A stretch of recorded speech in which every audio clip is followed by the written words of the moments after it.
আসসালামু আলাইকুম। আমি ডাক্তার মুশফিকুর রহমান, আবাসিক মেডিকেল অফিসার, ফ্যামিলি কেয়ার হাসপাতাল। আজ একটি বিষয় বলবো যে বিষয়টি অনেক মায়েরাই আমাদের কাছে জানতে চান। যে বিষয়টি হচ্ছে ডাক্তার সাহেব যে আমার বাচ্চা খাচ্ছে না। কেন খাচ্ছে না? এর পিছনের কারণ কি? কি করা যায়? তো মূলত আজ যে বিষয়টি বলবো যে এই বাচ্চারা বা শিশুরা খাচ্ছে না, এর পিছে কিছু সাধারণ কারণ থাকতে পারে। তো কারণগুলো যদি আপনাদের বলি, ১ম যেটি বলব সেটি হচ্ছে দেখেন কিছু বাচ্চাদের শরীরে জ্বর, ঠান্ডা, কাশি এগুলো থাকে, মায়েরা টের পান না। অনেক সময় এই কারণে বাচ্চারা খেতে চায় না। তারপরে পেটের সমস্যা। দেখা যাচ্ছে বাচ্চার পেটে বদহজম হচ্ছে, কোষ্ঠকাঠিন্য হচ্ছে বা বিভিন্ন ইনফেকশনও থাকতে পারে, যে কারণে বাচ্চা খেতে চায় না।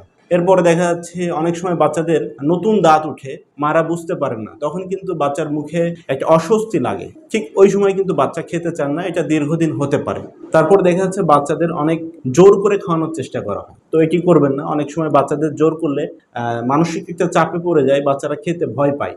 আরেকটি বিষয়, সময় মতো খাওয়াতে হবে। প্রতিদিন যে সময়ে খাওয়ান বাচ্চাকে ঠিক ওই সময়ে খাওয়ানোর চেষ্টা করবেন। তাহলে কি হবে? বাচ্চার অভ্যাস তৈরি হবে। তো মারা এই জিনিসটি করেন না। আর এরপরেও দেখা যাচ্ছে যে বাচ্চাদের অনেক সময় মুখে ইনফেকশন হয়, ফাঙ্গাল ইনফেকশন হয়।